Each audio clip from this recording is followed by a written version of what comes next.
সর্দি কাশি নিরাময়ে তুলসী পাতা খাওয়ার রেওয়াজ বহু পুরনো। প্লেটের এক চিলতে বারান্দায় আর কোনো গাছ না থাকলেও ছোট একটি টবে তুলসী গাছ থাকবেই। আয়ুর্বেদেও তুলসী যথেষ্ট কদর রয়েছে। ন্যাশনাল ইনস্টিটিউট অফ হেলথের দেওয়া তথ্য বলেছে, এই ভেষজ শুধু সর্দি কাশি নয়, এমন অনেক দুরারোগ্য ব্যতীতে আক্রান্ত হওয়ার ঝুঁকি কমিয়ে দিতে পারে। তবে তা মধু দিয়ে খেলে চলবে না, খেতে হবে জলে ভিজিয়ে। তুলসী পাতা ভেজানো জল খেলে কি কি উপকার হতে পারে চলুন জেনে নিই। শরীরে জমা টক্সিন দূর করতে নিয়মিত তুলসী পাতা ভেজানো জল খেতে পারেন। বিভিন্ন গবেষণায় বলেছে, তুলসীর মধ্যে ক্যান্সার প্রতিরোধী গুণ রয়েছে। তুলসী পাতায় রয়েছে অ্যান্টিব্যাকটেরিয়াল এবং অ্যান্টিফাঙ্গাল উপাদান।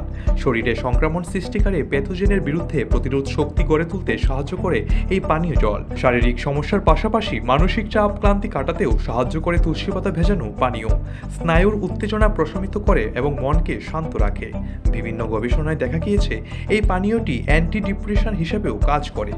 হজমের গোলমাল হলেও এই পানীয়টি খেতে পারেন। তুলসী পাতায় এমন একটি উপাদান রয়েছে যা প্রাকৃতিক কার্মিনেটিভ হিসাবে কাজ করে। খেয়ে অম্বল, পেট ফাঁপার সমস্যায় এই পানীয়টি দারুণভাবে কাজ করে থাকে। সাধারণ সর্দি কাশি তো হলে বটেই, শ্বাসযন্ত্রের জটিল কোনো সমস্যা থাকলেও নিয়মিত এই পানীয় খেতে পারেন। ফুসফুসে জমা কফ, অ্যালার্জিজনিত সমস্যা নিয়ন্ত্রণে রাখতে তুলসী পাতায় ভেজানো জল অত্যন্ত উপকারী। Bureau report, Asian Times.